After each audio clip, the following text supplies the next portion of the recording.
Muy buenos días, queridos niños. El día de hoy vamos a desarrollar en el curso de Historia del Perú el tema denominado Cultura Tiahuanaco. Muy bien, acá te voy a mandar una frase para poder analizar este tema. Grandes problemas, grandes soluciones. La cultura tiahuanaco tenía un gran problema, que era su geografía, ¿no es cierto? Entonces ahí vemos el mapa del Perú. La zona que está sombreada de rojo es el lugar en donde se desarrolló esta cultura, la cultura tiahuanaco. Característica de este lugar: en este lugar se ubica la meseta del Collao, ¿no es cierto? El lago Titicaca. Entonces vamos a ver que este lugar se encuentra a gran altura sobre el nivel del mar, ¿no? Estamos hablando de 4.000 metros sobre el nivel del mar. Problemas que ocasiona este tipo de altitud: clima frío, seco, mucha sequía, mucha nevada. Y esto no es adecuado para el buen desarrollo de la agricultura. Y algo importante de estas culturas es que en todas ellas se prevalecía lo que era la actividad de la agricultura.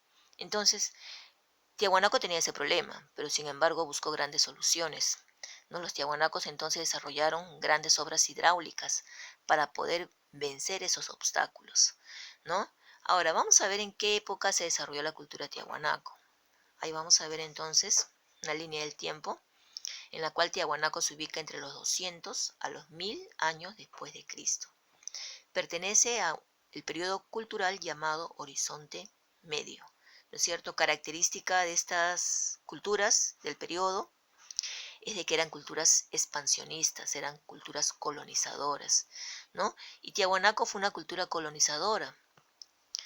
Y hizo tratados políticos y económicos con pueblos de diversas regiones, para poder de esa manera tener el acceso a todo tipo de productos alimenticios. La cultura tiahuanaco entonces era una cultura teocrática, o sea, es decir, religiosa y militar, ¿no es cierto? Habían clases sociales: los que tenían el poder eran los sacerdotes, los guerreros, y el pueblo estaba conformado por los artesanos, campesinos, comerciantes, etcétera. Muy bien, vamos a observar esta imagen. Acá está la imagen de un paisaje de este lugar de Tiahuanaco, ¿no es cierto? La meseta del Collao es muy adecuado para lo que es la crianza de los auquénidos, llamas, vicuñas, alpacas. Y ahí vemos los grandes nevados, ¿no es cierto? Entonces ellos aprendieron técnicas alimenticias para poder conservar los alimentos. La deshidratación de las carnes, que era el charqui, y la deshidratación de las papas, que era el chuño. De esa manera ellos podían asegurar sus alimentos por mucho tiempo. ¿Ves qué tan creativos e inteligentes eran los tiahuanacos? Su organización, ¿no? Como te decía, en la parte política era un gobierno militar, teocrático, colonizador. Y en la parte económica desarrollaron una muy buena agricultura. El control de los pisos ecológicos. ¿Qué quiere decir eso?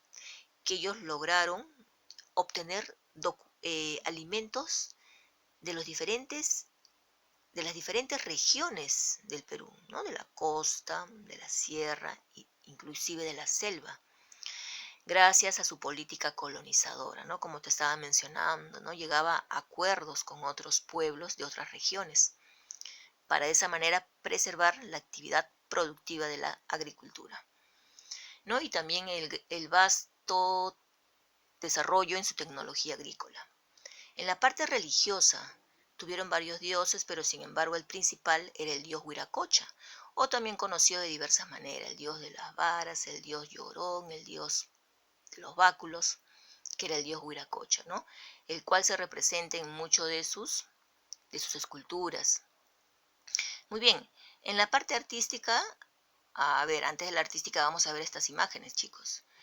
Sus tecnologías agrícolas: el guaru, que eran los campos elevados, como ves ahí en la imagen. Entonces eran chacras levantadas, ¿no? Lo cual, de esta manera, ellos aseguraban el agua para regar sus cultivos, y también mantener un clima adecuado para ellos.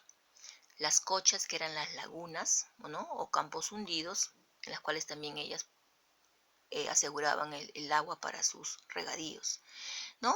Y la agricultura de andenes, ¿no? La técnica de los andenes, que eran terrazas, plataformas ubicadas en la falda de los cerros para poder aprovechar este territorio para cultivar. Muy bien, esos son entonces sus tecnologías hidráulicas. Ahora, vamos a ver en la parte artística, su cerámica, encontramos la más destacada, que es el quero, que es un vaso ceremonial, el cual en muchos de sus grabados, ya sea en sus esculturas o en sus arquitecturas, se ven, ¿no?, los sacerdotes tomando este vaso ceremonial. Característica de su cerámica era polícroma, utilizaban colores como el rojo, anaranjado, negro, era pictórica, artística, con diseños, sus diseños eran geométricos, ¿no es cierto?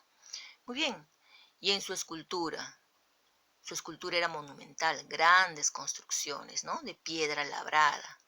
Destaca la pirámide de Acapana y la plaza de Calasasaya. La escultura también estaba hecha en piedra, el labrado de las piedras, ¿no? Era una escultura megalítica, una sola piedra, monolítica y megalítica, una sola piedra y piedras grandes. Destacan, por ejemplo, la estela de Bene, que está midiendo 7 metros con 40 centímetros aproximadamente. Luego está la estela de Ponce, la portada del sol, las cabezas clavas. Y ahí vemos la imagen de la portada del sol, en la cual, en la parte superior, está el tallado de su dios principal, que era el dios de las varas. Muy bien, chicos, esto es todo por el día de hoy. Gracias.